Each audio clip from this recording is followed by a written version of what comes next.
Welcome to Tabletop Gaming Guild. Today we'll be looking at Dune Imperium. Now, Dune Imperium is a worker placement / deck building game. So it kind of takes the concepts that you would see in games like Clank and your typical Euro worker placement game, and it melds them together in a very successful manner.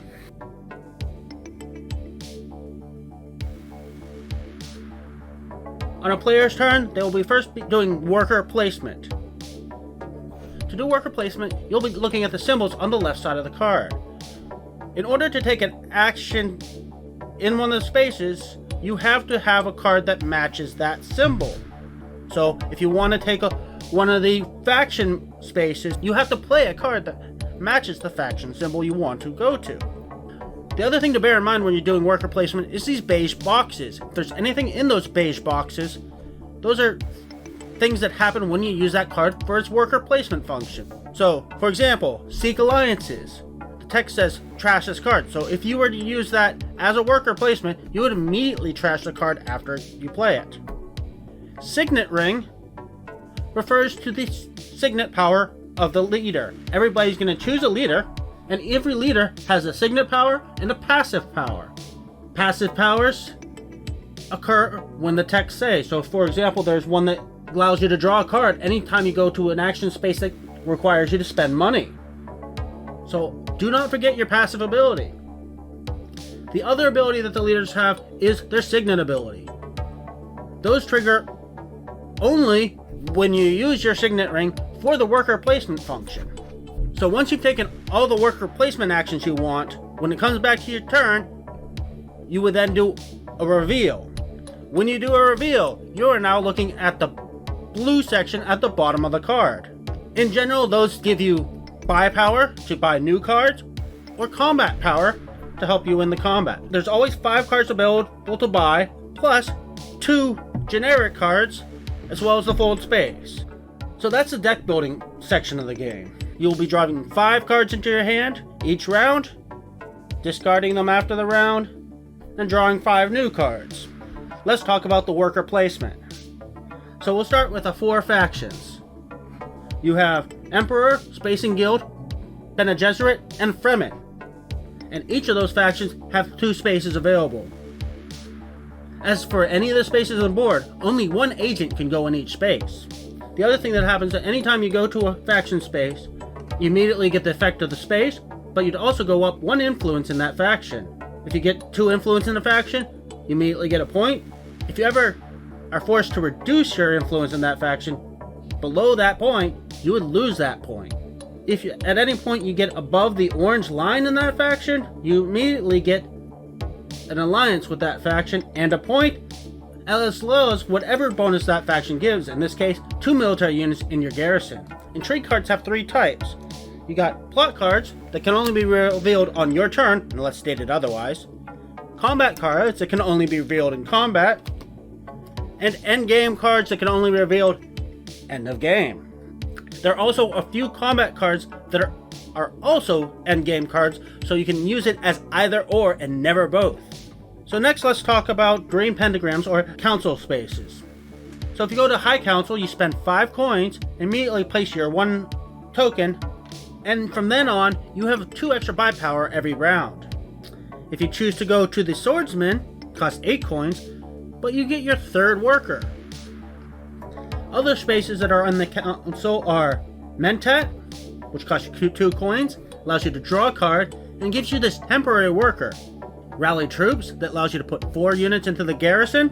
Hall of Oratory, that allows you to put a unit into the garrison and gives you 1 extra buy power for that round. Next we have the Chome spaces. Secure Contracts allows you just to take 3 money. Sal Melange allows you to trade spice for a lot of money. Then we talk about the Dune spaces. Let's talk first about the triangle one. You got Imperial Basin, Haga Basin, and the Great Flat. Each of these allow you to take a certain number of spice. These also allow you to put units into combat. Lastly, we'll talk about the blue circle spaces. So you got Iraqine, Carthage, Research Station, and Siege Tar. In general, these locations give you an extra warrior, allow you to deploy, and usually give you a card. So those are the worker placement spaces. So next let's talk about conflict. Every round, you're going to be revealing a conflict card.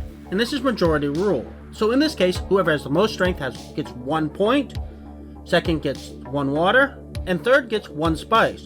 Beware though, if you're only playing with 3 players, you only get first and second place. You total up the number of cubes you put in the conflict, having 2 power for each, and any combat strength you have from your cards, 1 power for each slash. Once all players have done their reveal, you would then go into the combat phase, and in turn order, each player would get to reveal an intrigue card if they desired. You would keep going around until everybody has passed.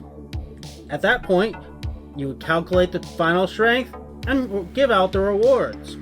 The game end is triggered by one of 2 things. Either somebody's reached 10 points or more, or we've run out of conflict cards. Once the game end is triggered, you would finish the round and then total the points. Do not forget to count in your intrigue cards that have endgame rewards. So that is how you play Dune Imperium. One of the things that this game does really well is it takes 2 mechanisms that are very easy to teach, combines them in a way that works very well. So you have the deck builder, which you simply have to show them the starting cards and go through each card, and that pretty much teaches you that whole mechanic. And then the worker placement, that you simply have to go over the worker placement spots.